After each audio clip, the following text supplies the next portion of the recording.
Guys, for today's video naman, bago naman pala ang lahat yan, magandang araw at magandang buhay naman sa lahat. So yan, napunta naman ako dito sa isang taniman naman ng mga papaya guys, dito sa Barangay Tabas, Paracali, Camarines Norte. Kasi naman nakita naman kami ng aming customer. Yan, inakit naman kami ni Ben na pumunta dito sa kanyang papayahan. Sakto naman kasi nagpapaani siya. At yan, bibigyan naman daw kami ng mga papaya na hinog. So yan, napakaganda naman na, napakaswerte naman ng araw na to.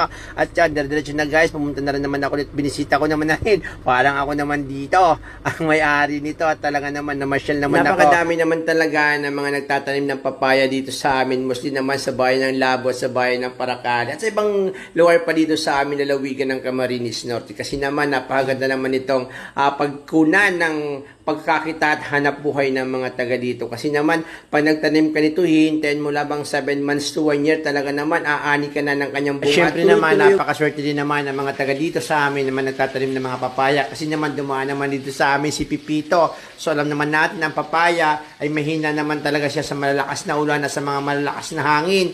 Kaya naman madali siyang mabuwal. Buti na lang, may mga nabuwal din naman dito na tika-kaunti. Kami naman talaga ito, almost naman lahat ito. Nasa 10,000 na puno ito ng papaya ang nakatanim dito sa lugar nito. So, di ba guys, napakadami naman talaga niya. Makapansin naman natin na ilan na lang yung ibang mga puno ang kanilang bunga. Kasi naman yun, kasalukuyan naman, nag-aani naman sila dito ngayon. Ang papaya naman guys, every week or every 2 weeks talaga naman mag-aani ka naman talaga nito. Kaya di ba guys, napakaganda magtanim din ng papaya. Lalo na kung ganito kadami at ganito kalaki ang iyong taniman.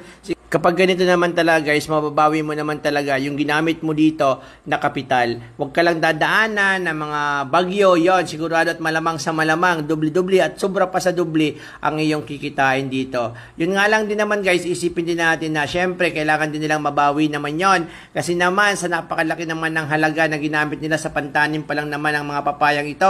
At syempre samahan pa naman natin ng yung mga abuno, yung mga pesticide, mga insecticide na ginagamit naman dito para naman mapalaki ng maayos ang mga papayang ito. Kaya naman ang buhay din naman ng isang magsasaka, isang kapitalista ay parang sugal din naman.